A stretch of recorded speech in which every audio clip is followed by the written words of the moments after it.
Avant de commencer cet épisode, nous souhaitons mettre à l'honneur l'ASBL Extramuros et son fondateur Serge Thierry. Après avoir été condamné au total à près de 40 ans de prison, cet ancien détenu décide de faire de son parcours une force. Le but de son ASBL est de sensibiliser les jeunes de tous horizons pour leur montrer que même si nous ne sommes pas nés avec les mêmes cartes en main, nous sommes maîtres de notre destin.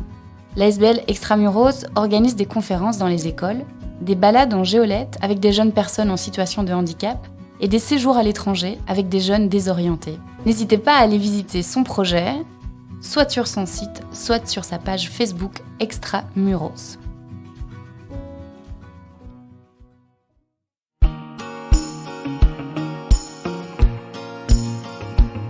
Bienvenue dans le podcast J'aime mon métier, le premier podcast belge qui met en lumière les métiers humains et inspirants des secteurs du social et de la santé. Je suis Émilie Vinsotte, co-directrice de la plateforme du Guide Social, la référence depuis près de 40 ans pour de nombreux travailleurs et acteurs psychomédico-sociaux.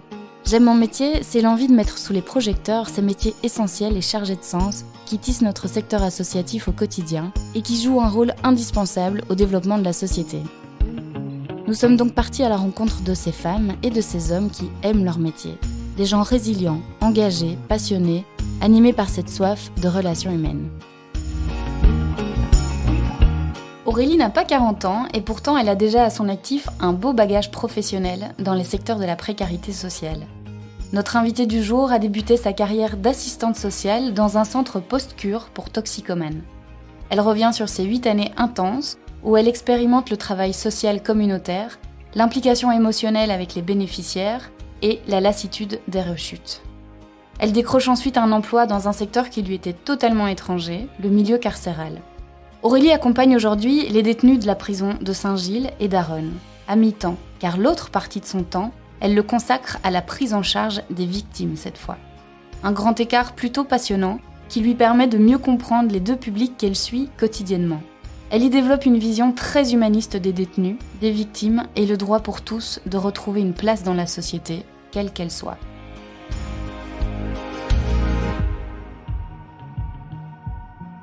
Bonjour Aurélie. Bonjour. Comment ça va ? Comment tu te sens ? Ça va, je me sens bien. Est-ce que tu peux commencer par te présenter et puis nous présenter le métier pour lequel tu viens aujourd'hui ? Eh bien, je m'appelle Aurélie de Kefmeyer, je suis assistante sociale au service laïque d'aide aux justiciables et aux victimes depuis maintenant 7 ans. Voilà, je travaille du côté victime et du côté auteur, c'est la même ASBL qui m'engage, mais j'ai cette particularité de travailler avec les deux publics. Ok. Avant de commencer, est-ce que tu peux nous emmener déjà un petit peu dans ce secteur carcéral ? Comment est-ce que tu décrirais l'ambiance là-bas ? La première fois où moi je suis rentrée en prison, où c'est très impressionnant. Déjà, il y a beaucoup de monde partout. Il y a du bruit de clés, du bruit de portes qui claquent, du bruit de gens qui crient. C'est une grande fourmilière comme ça. Ça sent la soupe et en même temps, ça sent le détol. Et c'est quand même pesant. C'est un très très beau bâtiment. Par exemple, la prison de Saint-Gilles, c'est un très beau bâtiment. Mais il y a un univers là, on sent une lourdeur quand même. Tu te rends compte directement des conditions de détention et... Pas tout de suite, notamment parce qu'il y a 2 endroits où on peut faire nos entretiens. Il y a comme ça un grand... Pour Saint-Gilles, en tout cas, on parle d'un grand couloir où il y a 10 tables en enfilade et on doit rencontrer les personnes à table. C'est vraiment le bruit, c'est le plus pesant pour moi. Et alors aussi, il y a parfois beaucoup de mouvements dans la prison avec les personnes qui vont au palais. Et donc là, c'est d'un coup, il y a tout un rang d'union comme ça qui passe à côté, avec les menottes des policiers qui font gling, gling, gling. Enfin voilà, c'est tout des trucs. Et d'ailleurs, voir des menottes sur une table, ça m'arrive encore récemment de me dire, oh, c'est quand même impressionnant.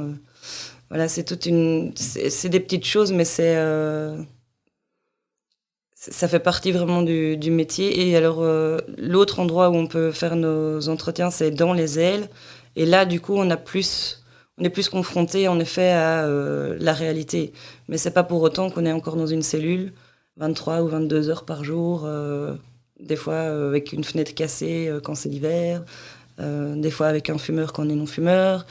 Voilà, c'est toutes des choses qu'on voit du coup de loin et qu'on nous raconte aussi. Ils nous racontent beaucoup quand même ce qu'ils vivent, et on peut quand même se dire aussi des fois que c'est pas normal finalement d'enfermer des gens, des humains, des êtres humains, dans ces conditions-là. J'entends souvent des gens qui travaillent dans le milieu carcéral que l'incarcération n'est pas la réponse adéquate. C'est pas la première qui me le dit. Est-ce que tu peux partager tes impressions par rapport à ça, d'après ce que tu vis au quotidien? Mais si le but en soi est de retrouver une place dans la société malgré les faits commis, qu'est-ce qui fait que parquer quelqu'un 23 heures sur 24 dans une cellule de 9 mètres carrés va aider à ce que ça aille mieux après?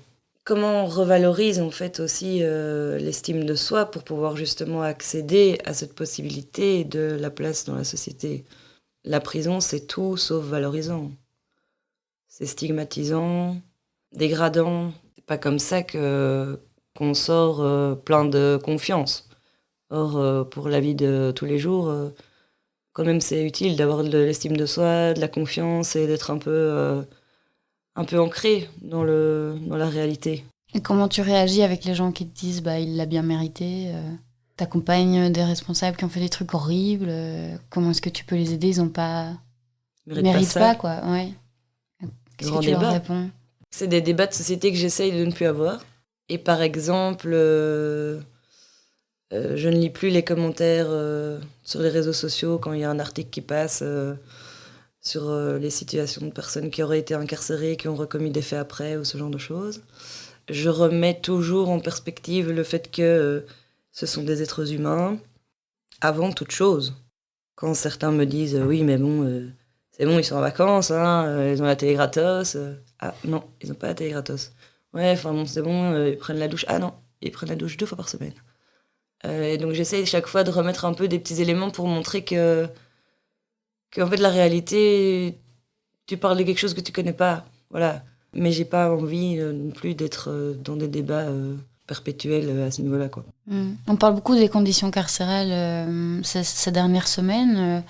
Tous les mercredis, les agents pénitentiaires de la prison de Saint-Gilles font grève pour dénoncer justement ces conditions. Pour dénoncer leurs conditions, dans le sens où ils sont en manque d'effectifs. Donc leur sécurité n'est plus assurée. Et en fait, il y a donc grève à Saint-Gilles, mais il y a aussi grève à Harren en soutien à Saint-Gilles. Et donc, en fait, c'est quand que ça va se terminer tout ça. Je pense qu'ils demandent aussi une revalorisation de leur salaire. C'est leur réalité de travail, mais ça impacte fortement notre réalité de travail, dans le sens où il y a des jours, on ne peut pas rentrer, donc on ne peut pas voir les gens. La semaine dernière, j'ai réussi à rentrer. Et alors après, on vient me dire, madame, vous allez attendre longtemps. Alors on sait qu'en prison, il faut attendre longtemps pour voir les gens. D'ailleurs, il faut être très patient quand on travaille en prison.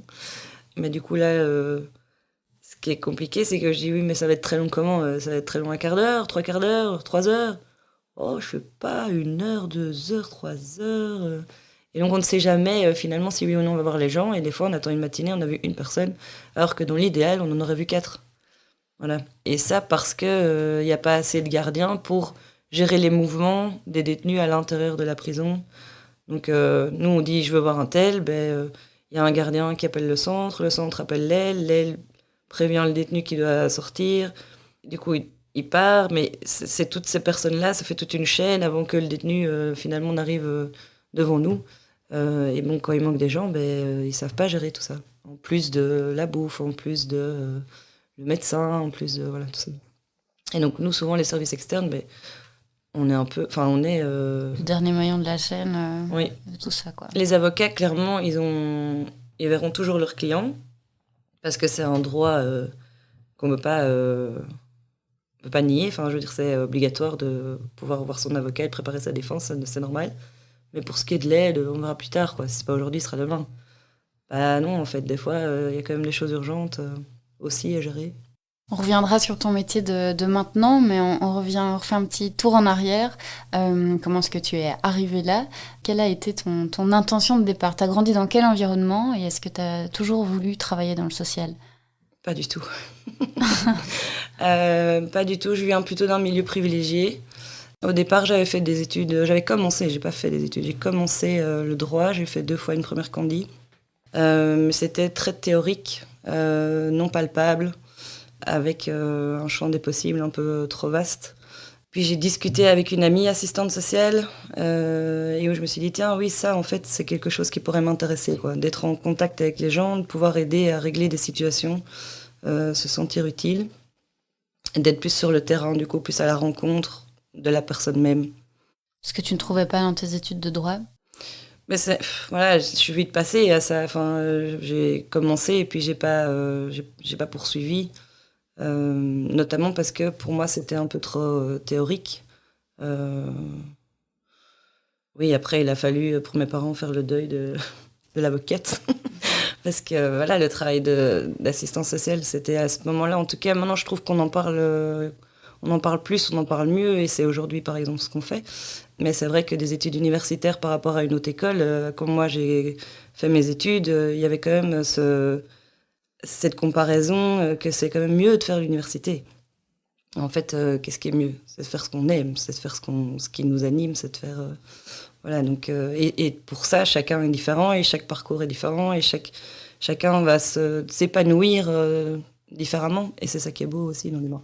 Mais tu as eu cette remarque de ton entourage quand tu as pris ta décision? Oui, oui, mon père, voilà. Ça dit papa. Bah, c'est sûr que l'image n'est pas toujours celle de la réalité non plus. Qu'est-ce qui t'a frappé dans ces études, par exemple, qu'on perçoit comme un gros cliché aujourd'hui, alors que c'est un métier qui en vaut vraiment la peine? Clairement, on ne fait pas assistance sociale pour s'enrichir, ça c'est sûr. Ça fait partie de la réalité du métier. Voilà, c'est peut-être ça qui bloque aussi certains, ou bien c'est peut-être ça qui fait le cliché, justement, que c'est moins bien d'être assistant social qu'avocat, par exemple. Comment est-ce que tu définirais le métier d'assistante sociale? Ce que j'aime, en tout cas, dans mon métier, c'est que, en effet, un jour n'est pas l'autre. C'est des défis singuliers, des rencontres singulières, des demandes singulières.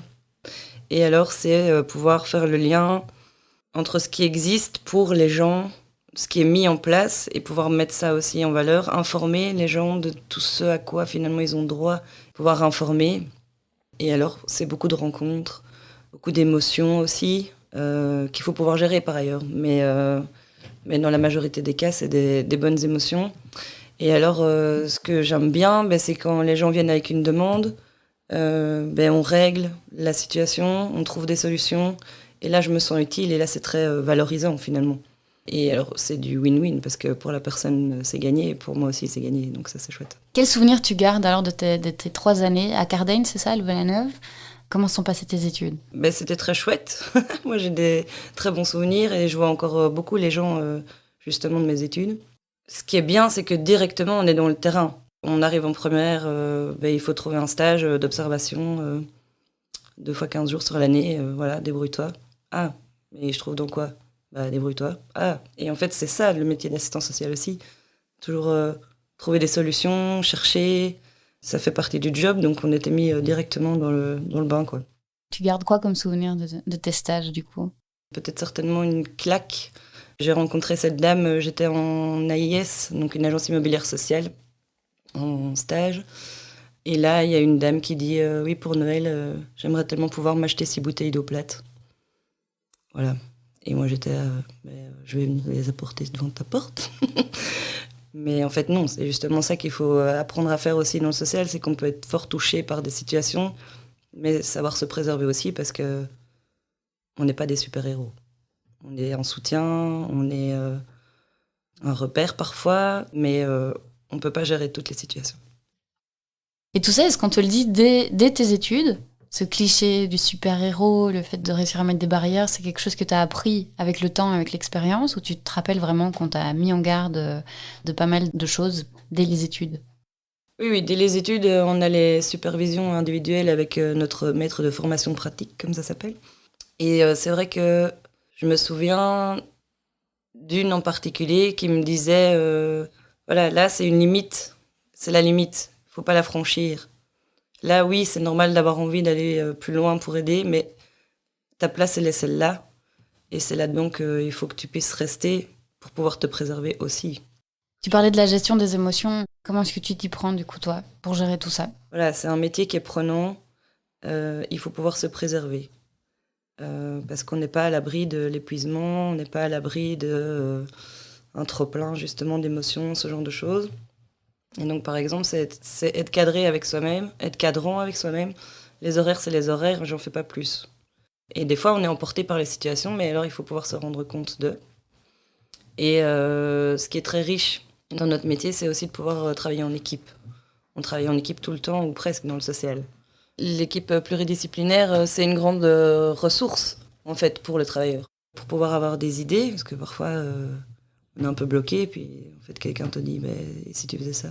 Ah oui, bonne idée. Donc, des idées, du soutien, beaucoup aussi. Et alors, dans l'informel aussi, je suis dans une équipe dans laquelle je me sens bien, et où on peut parfois aussi rire des situations pour juste un peu dédramatiser. Pour revenir à Cardane, tu parlais du nombre de stages pendant tes 3 ans d'études. Tu as fait ton stage dans un endroit dans lequel tu as trouvé du boulot aussi après. Est-ce que tu peux nous en parler un petit peu? Oui, donc j'ai fait mon stage de 3e au centre d'accueil et de traitement du sol Bosch. C'est un centre de post-cure pour personnes toxicomanes. Puis on m'a appelé en novembre pour un contrat de remplacement. Moi j'avais été très contente de mon stage et j'étais ravie de retrouver l'équipe et de retrouver le travail qu'on y faisait. Et puis finalement, ça s'est transformé En 8 ans? en CDI en 8 ans, exactement. Avec d'abord une première partie où je gérais plus le quotidien, parce que donc c'était une maison, c'était un centre communautaire. Donc les personnes vivent là-bas. Et donc je gérais plus, oui, c'est ça, l'aspect du quotidien, l'organisation. Voilà, j'allais acheter des couverts, comme je préparais le budget pour le repas de Nouvel An, enfin des trucs comme ça. Puis après ça, j'ai pu switcher et être vraiment référente sociale à ce moment-là. Tu étais vraiment dans l'institution jour et nuit. Comment ça se passait ton quotidien? Il y avait des horaires de nuit, des horaires de jour, de week-end. J'avais fait le calcul, 56 heures sur la semaine, en 5 jours, quelque chose comme ça. Enfin, c'était, je me souviens plus exactement des horaires en tant que tels, mais on pouvait faire la nuit du samedi, la nuit du dimanche et enchaîner sur notre horaire de jour. C'était ton premier job, t'as dû un peu faire tes armes là-bas, j'imagine. Oui, du haut de mes 24 ans, il fallait dire à quelqu'un de 53 ans, ça en fait, ça tu peux pas faire. Voilà, c'était pas évident, mais je m'en suis bien sortie. Il y avait justement des gens qui faisaient des rechutes fréquemment ou pas spécialement? Oui, d'ailleurs j'en ai fait mon sujet de mémoire, la rechute en tant que passage obligé dans le chemin vers l'abstinence, pour caricaturer un peu. Il y avait des rechutes avec du coup les conséquences que ça pouvait amener pour les personnes elles-mêmes et parfois moi aussi du coup, comment dire, un épuisement. Oui. Et alors il y avait des gens qu'on accompagnait comme ça pendant 2 ans, parce que c'est long, hein, le centre de post-cure, ça peut aller jusqu'à 2 ans quand même de prise en charge. Et puis 6 mois plus tard, ils refont une demande. Voilà, c'est pas ça c'était épuisant, ça c'était difficile. Parce que toi, tu leur apprends finalement à reprendre une vie normale. La mission de base, c'est de retrouver une place dans la société, quelle qu'elle soit, par rapport à ce que la personne a comme souhait, qu'elle puisse s'y insérer, s'y épanouir, et ça sans la consommation qui l'aura justement mis en marge de la société. Et donc pour y arriver, il va y avoir des moments plus cadrés avec des repas, des moments communautaires bien spécifiques, et puis la vie informelle dont tu faisais partie aussi, quoi. Oui, oui, c'est ça. Il y avait des groupes de parole, beaucoup de groupes de parole. C'était pouvoir débattre aussi de sujets, quels qu'ils soient. Hein. Mais c'est faire un travail sur soi-même. Qu'est-ce qui m'a amené là et comment je peux faire en sorte que ça n'arrive plus? Comment je peux faire en sorte justement de retrouver cette place dans la société? Et en règle générale, tu avais l'impression que c'était plus de victoires que d'échecs. Tu as eu 8 ans là-bas, j'imagine que tu as dû en voir passer des gens. Quel est le souvenir que tu te fais de la finalité finalement de cette mission? Moi, j'ai plus de souvenirs de recommencement, mais il y a aussi eu de très belles victoires. Tu t'en souviens d'une en particulier? Bah oui, il y en a. Oui, il y a un jeune comme ça qui est arrivé au centre. Son idée, c'était de pouvoir devenir éducateur et ça a pu se faire après. par le travail que lui a fait principalement, et nous, on l'a aidé vers ça. Mais voilà, c'est lui l'acteur premier de ce succès. Enfin, voilà, ça, c'est toujours, moi j'aime toujours bien de remettre les victoires aux personnes, à leurs ressources propres. Et nous, on est là, on est en soutien. Mais c'est pas nous qui faisons le job. Mais donc, tu as fini par changer complètement de secteur, finalement, après 8 ans. Qu'est-ce qui t'a donné envie de changer de trajectoire professionnelle ? Le communautaire, c'est être sollicité tout le temps. Et c'est épuisant. Les week-ends, des fois, on allait à la mer ensemble, au musée ensemble, hein, comme un groupe finalement d'amis peut faire aussi, simplement. Donc c'est vrai que tout le temps pouvoir se questionner sur ma place en tant que professionnelle. Voilà, c'est pas mes potes, mais il y en a, ça aurait pu être mes potes. Comment est-ce que je peux faire la part des choses aussi? Dans le communautaire, on est vraiment tout le temps avec les personnes. Aujourd'hui, j'ai un travail où c'est rendez-vous à 14h, à 15h, on se serre la main, voilà, on se revoit la prochaine fois. C'est différent, on n'est pas sollicité tout le temps. Et ça peut provoquer un épuisement aussi d'être tout le temps là-dedans. C'est aussi faire face à des émotions que certains nous renvoient. C'est de se poser la question le week-end, est-ce que celui-là va rechuter, va pas rechuter? Et c'était devenu trop pour moi. Donc j'ai voulu changer. L'aide au justiciable est apparue dans les offres d'emploi et je me suis dit, tiens, en fait, ça, j'y ai jamais pensé. Mais il était noté dans l'annonce, comment c'était? Expérience avec public difficile. Je disais, ah, mais ça, c'est jackpot pour moi. Je l'ai, ça. Est-ce que tu penses pouvoir conseiller les gens qui se poseraient peut-être des questions par rapport au secteur dans lequel ils travaillent en tant qu'assistant social? Cette période plus compliquée par laquelle tu es passée, justement, parce que et c'est très personnel, ça te correspond à toi. Il y avait peut-être trop sollicité, trop prise par les émotions, la complexité des situations. Quel serait le conseil que tu aurais à donner à des gens qui passent peut-être par la même situation que toi? D'en parler à ses collègues, d'en parler en supervision individuelle, ça, c'est comme quelque chose qui est important dans le métier, je trouve, non seulement que l'employeur donne accès à ça, mais qu'on prenne l'opportunité de le faire, vraiment. C'est important de pouvoir réfléchir et de se poser sur « Ah tiens, ben oui, en fait, dans cette situation-là, je suis plus à la place. » Pourtant, je veux continuer ce métier. Parce que Mais je veux continuer ce métier. Oui, oui, ça c'était sûr, je continuais là-dedans parce que ben, j'aime être utile. j'aime mon métier, oui, clairement. Pouvoir se rendre compte aussi, est-ce que le milieu dans lequel j'évolue professionnellement me correspond? Est-ce que ça correspond à mes valeurs? Est-ce que je suis aussi préservée, moi, en tant que personne, pas que en tant que travailleur social?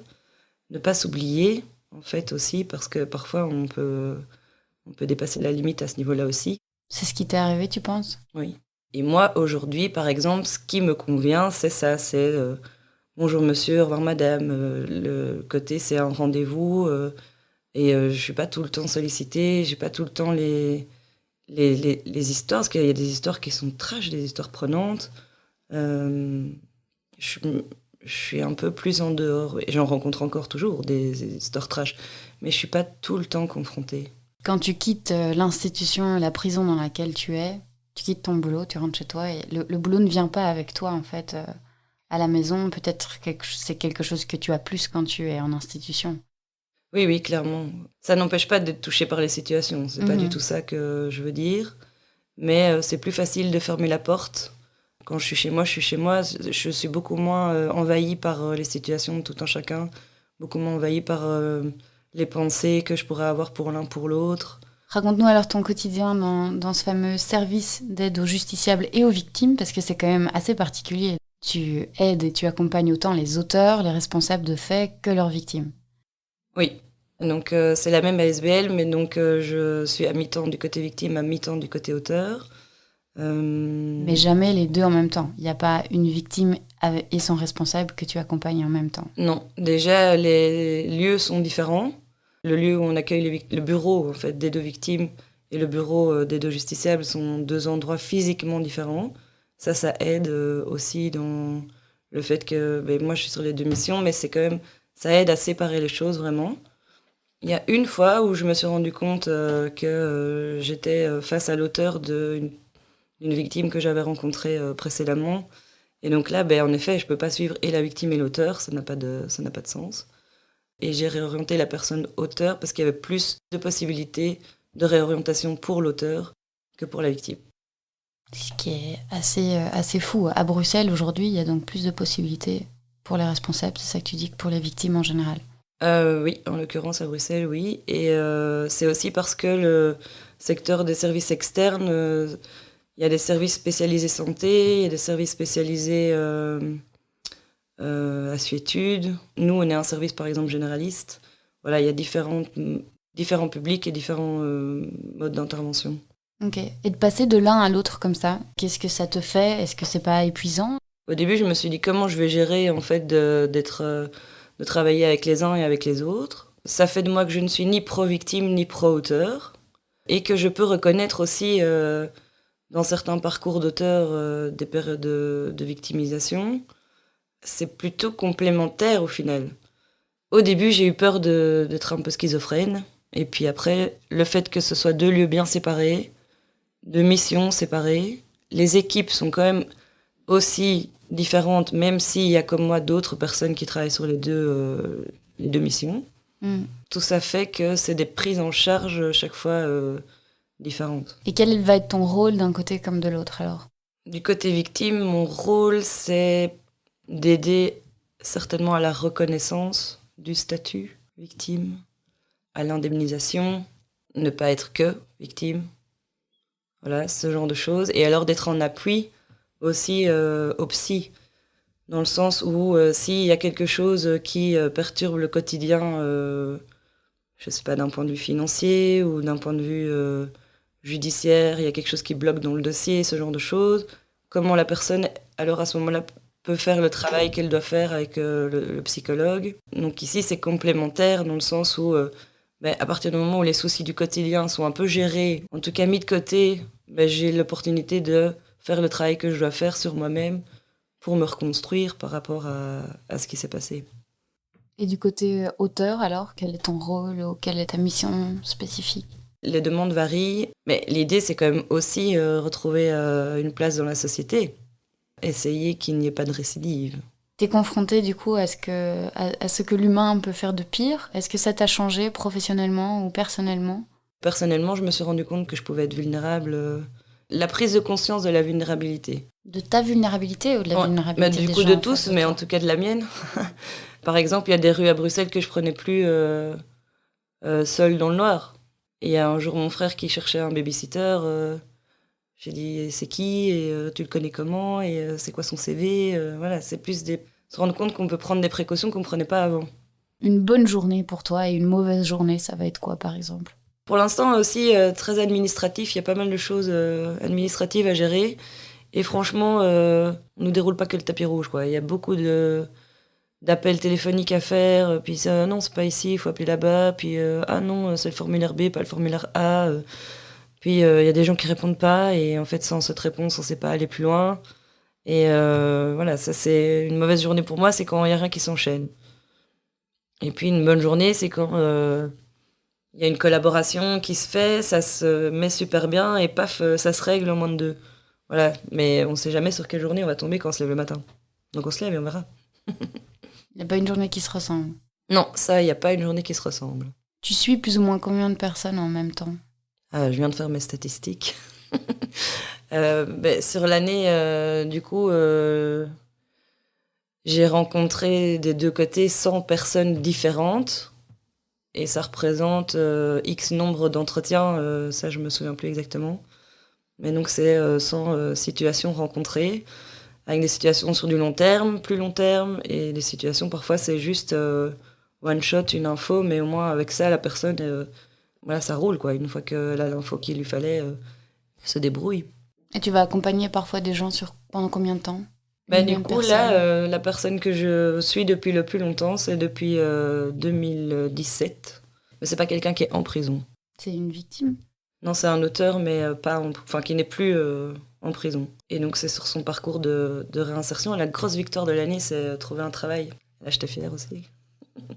Qu'est-ce qui va te nourrir en plus de te sentir utile ? Mais ça, des situations qui se débloquent, des gens qui ont plus besoin de nous. Moi, je dis toujours, dans le social, il y aura toujours du travail, parce que malheureusement, il y aura toujours des gens qui auront besoin d'aide. Mais alors, quand ils en ont plus besoin, chouette. Voilà. Ça aussi, c'est gratifiant. Et tu as une anecdote à partager, que ce soit du côté auteur ou victime, mais de ton quotidien ? Oui, il y a plusieurs choses. J'ai commencé en janvier 2016. En mars 2016, il y avait les attentats. Il a fallu se mettre dans le bain plus vite que prévu. Moi, je m'en souviens comme si c'était hier d'être dans le tram et de pas comprendre pourquoi quelqu'un pleure comme ça à côté de moi. Mais en fait, c'est quelqu'un qui venait d'apprendre la nouvelle. Puis j'arrive au travail et puis je me dis, ah oui, tiens, à un quart d'heure près, ça aurait pu être moi. Et puis après ça, c'est l'urgence qui se met en place, de comment on gère. Mais nous, on n'est pas un service d'urgence. Donc comment est-ce qu'on va se positionner sur le terrain sans répondre à l'urgence ? Comment être en soutien aux collègues. Il y a eu comme ça une effervescence dans le service ce jour-là assez importante. Et puis après, pour le coup, on est revenu à nos missions. Donc c'était l'accompagnement, l'information, le soutien psychologique. On a fait des groupes de parole. Voilà, mais du coup, c'est vrai que ça a été beaucoup de monde en peu de temps. Donc il a fallu, oui, s'organiser d'une manière ou d'une autre pour pouvoir accueillir chacun qui faisait la demande. C'était pas une période facile. Ce serait quoi les qualités ou les traits de caractère qu'il faut avoir pour faire ton métier ? Débrouillard, vraiment. Parce que moi, j'ai l'impression que à l'école, oui, on apprend des choses, on apprend comment on rencontre, les limites à ne pas franchir, voilà, mais l'info, je la trouve où l'info ? Voilà, paf, il faut trouver. Et alors, c'est activer son réseau, beaucoup de réseaux, travailler en collaboration. Et alors, être dynamique, quand même. Voilà. Parce qu'il faut se bouger pour les gens, mais il faut se bouger souvent, quoi. Tu leur dis quoi à tous ceux qui veulent devenir assistant social ? C'est un métier que tu recommandes ? Oui, pour la richesse, justement, dont on parlait, la richesse des rencontres, la richesse des émotions, les défis quotidiens, tous les jours des défis, savoir se débrouiller, chercher l'info, chercher au bon endroit. Oui, de pouvoir dire que c'est pas facile. Il faut être prudent. Quand même pouvoir se poser la question peut-être de est-ce que je suis cap en fait ? Parce que c'est vrai que c'est chaud. Voilà. Et si à un moment c'est trop, pouvoir se le dire, s'autoriser à. On est humain avant tout de nouveau. Et c'est simplement, on n'est pas des super-héros. Et si à un moment ça ne convient plus, simplement pouvoir en faire le constat et trouver autre chose alors. Si tu devais faire le point là, sur ta carrière pour le moment, qu'est-ce que tu retires de tout ça ? Est-ce que tu aurais déjà changé quelque chose ? Est-ce que à refaire, tu recommences ? Oui, à refaire, je recommence. Et maintenant, c'est vrai que moi, c'est très personnel, mais j'ai envie de peut-être plus gérer des équipes. Ça, ce serait mon prochain défi, mais personnel, de ma carrière à moi. Merci en tout cas Aurélie de nous avoir partagé ce quotidien intense et super enrichissant. Bonne continuation. Merci. Et à bientôt. À vous aussi, bonne continuation. Merci. Au revoir. Merci d'avoir écouté ce témoignage jusqu'au bout. Nous espérons qu'il vous a plu, inspiré, informé, remotivé, voire même donné l'envie d'une reconversion. Si c'est le cas, aidez-nous à diffuser ce podcast un maximum. Comment ? En partageant par exemple le lien du podcast autour de vous, en le notant de 5 petites étoiles sur les plateformes d'écoute ou en usant du bouche à oreille sans modération. Et si ces thématiques vous intéressent, n'hésitez pas à aller faire un tour sur le site du Guide Social ou directement sur le site de J'aime mon métier, www.j'aimemonmétier.be. Et enfin, si vous avez une question, une suggestion ou une envie de prendre la parole, envoyez-nous un email à podcast@guidesocial.be. Merci pour votre soutien et à bientôt.